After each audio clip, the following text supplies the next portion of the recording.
কোরবানির ঈদকে ঘিরে একটি আবাসনে আনা হয়েছিল কয়েক ডজন ছাগল, কিন্তু সেই ছাগলই শেষ পর্যন্ত পরিণত হলো বড় ধরনের সংঘাতের কারণ। এক পক্ষ ছাগল নিয়ে অবস্থান নিল, আরেক পক্ষ প্রতিবাদে হাজির হলো শূকর নিয়ে। এরপর শুরু হয় তুমুল হাতাহাতি। পরে পরিস্থিতি সামাল দিতে মাঠে নামে পুলিশ। স্থানীয় সূত্র জানায়, মুম্বাইয়ের শহরতলি থানার মীরা রোড এলাকায় ঈদুল আজহা উপলক্ষে কয়েকজন মুসলিম বাসিন্দা কোরবানির জন্য 40 থেকে 50টি ছাগল এনে আবাসনের ভিতরে অস্থায়ী শেড তৈরি করেছিল। এতে আপত্তি জানিয়ে কিছু স্থানীয় বাসিন্দা এবং বিশ্ব হিন্দু পরিষদ ও বজরং দলের কর্মীরা বিক্ষোভ শুরু করেন। তাদের অভিযোগ, আবাসিক এলাকায় পশু জবাইয়ের অনুমতি নেই। কোরবানি শুধুমাত্র নির্ধারিত ও অনুমোদিত স্থানেই করা যাবে।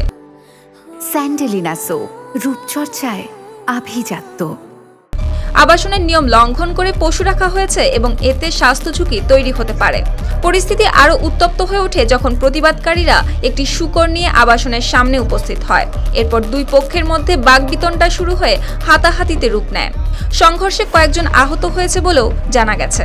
স্থানীয় গণমাধ্যমের প্রতিবেদনে একজন ভিএইচপি কর্মী গুরুতর আহত হওয়ার খবরও বলা হয়েছে। পরিস্থিতি নিয়ন্ত্রণে আনতে ঘটনাস্থলে অতিরিক্ত পুলিশ মোতায়েন করা হয়। পরে পুলিশ উভয় পক্ষকে ছত্রভঙ্গ করে এবং আবাসনের ভেতরে রাখা ছাগলগুলো সরিয়ে নেয়।